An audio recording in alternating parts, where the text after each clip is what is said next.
Hai semua, di video kali ini saya mau membagikan resep kue tradisional dengan tampilan yang unik dan kekinian. Kue ini rasanya sangat enak banget, tampilannya juga sangat menarik. Jika kalian penasaran bagaimana cara bikinnya, silahkan simak dan tonton videonya sampai selesai. Langkah pertama, siapkan 350 gram ubi jalar, kemudian ini akan saya rebus terlebih dahulu. Setelah ubinya sudah empuk, kemudian ini akan saya haluskan ya. Jika mau lebih cepat, kalian juga boleh menggunakan blender.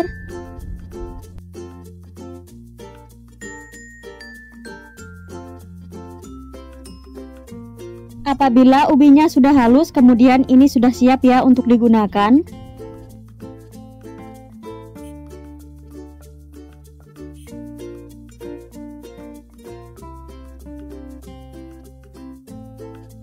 Kemudian tambahkan dengan gula pasir sebanyak 150 gram. Tambahkan juga 100 gram tepung tapioka dan juga tepung beras sebanyak 50 gram. Lanjut tambahkan dengan secukupnya vanila cair dan juga seperempat sendok teh garam. Kemudian semua bahan ini akan saya aduk-aduk terlebih dahulu. Lanjut tambahkan dengan 400 ml santan. Ini santannya saya dapat dari 65 ml santan instan yang dicampur dengan air. Untuk santannya ini dimasukkan secara bertahap ya, sambil terus diaduk.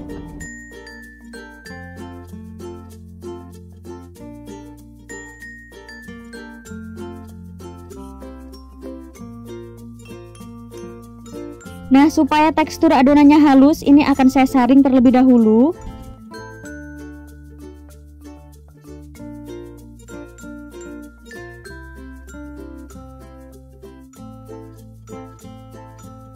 Terakhir masukkan secukupnya pewarna makanan. Di sini saya pakai 3-4 tetes pewarna kuning.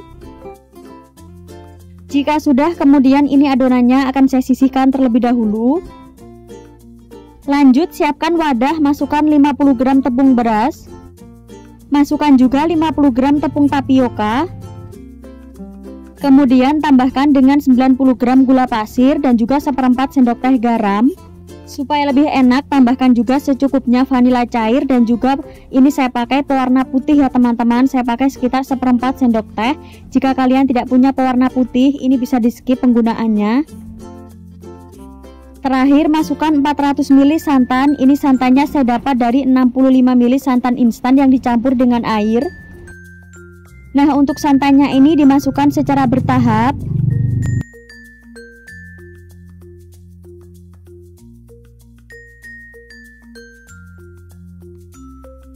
Pastikan semua bahan tercampur merata dan tidak ada lagi tepung yang masih menggumpal.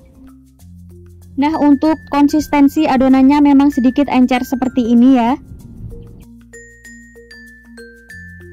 Lanjut siapkan loyang. Ini saya pakai ukuran 18 x 18 cm. Ini diolesi dengan minyak sayur tipis-tipis. Selanjutnya loyangnya ini akan saya panaskan terlebih dahulu kurang lebih selama 3 menit. Setelah sekitar 3 menit kemudian tuang adonan kuning. Ini saya pakai sekitar 3 sendok sayur atau secukupnya. Lalu adonannya ini akan saya kukus kurang lebih selama 5-7 menitan. Setelah sekitar 7 menit dikukus, kemudian tuang adonan putihnya tadi. Sebelumnya ini diaduk-aduk terlebih dahulu ya. Ini saya tuang kurang lebih sebanyak 3 sendok sayur. Kemudian adonannya ini akan saya kukus kembali. Jadi ini dikukus kurang lebih selama 8-10 menit menggunakan api sedang. Nah, ini setelah kuenya sudah matang, kemudian ini akan saya angkat. Jadi di sini saya pakai 2 loyang ya teman-teman. Ini jadi dipanaskan terlebih dahulu. Selanjutnya tuang adonannya ini sama seperti yang pertama tadi ya teman-teman, sekitar 3 sendok sayur. Kemudian ini akan saya kukus dengan waktu yang sama. Nah, jadi pada tahap ini bisa diulangi sampai semua adonannya habis ya.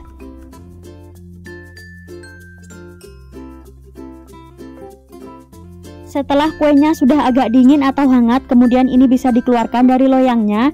Jadi ini bisa disisir terlebih dahulu ya untuk kuenya. Untuk cara mengeluarkannya boleh dibantu menggunakan tangan seperti ini ya, supaya lebih mudah.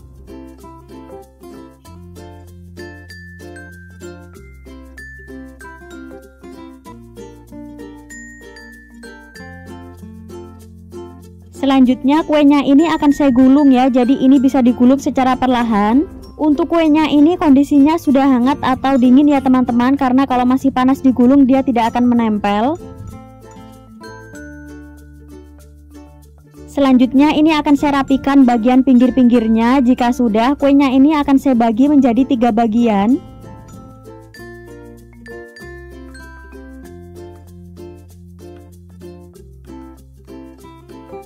Supaya lebih enak, kuenya ini akan saya balurkan ke dalam kelapa ya. Jadi kelapanya ini saya pakai kelapa kering karena kebetulan tidak punya stok kelapa yang masih segar.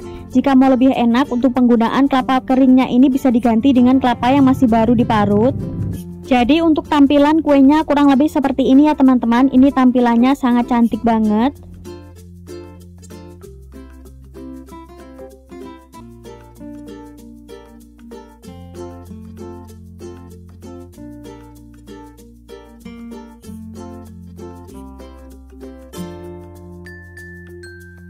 Jadi pada tahap ini bisa kita ulangi sampai selesai.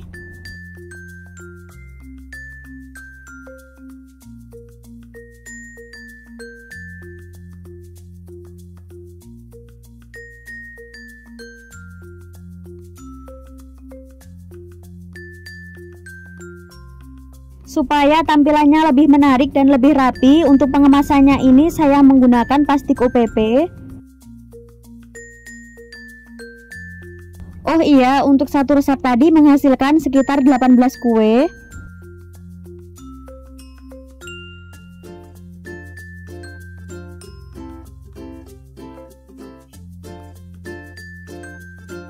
Jika mau dijual, boleh diberi stiker ucapan seperti ini supaya bisa meningkatkan harga jual kuenya.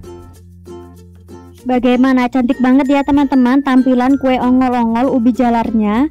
Kalau biasanya kue ongol-ongol itu kan hanya dipotong-potong ya teman-teman, tapi kali ini saya kreasikan dengan cara digulung. Ternyata untuk tampilannya sangat cantik banget. Selain tampilannya yang cantik, rasanya juga sangat enak, kenyal, lembut, dan juga legit.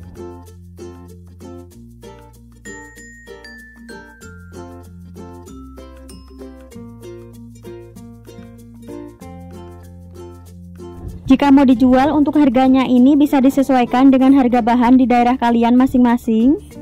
Bagaimana, sangat mudah banget ya cara bikinnya. Jadi silahkan dicoba ya resepnya. Sekian dulu ya teman-teman, selamat mencoba, terima kasih.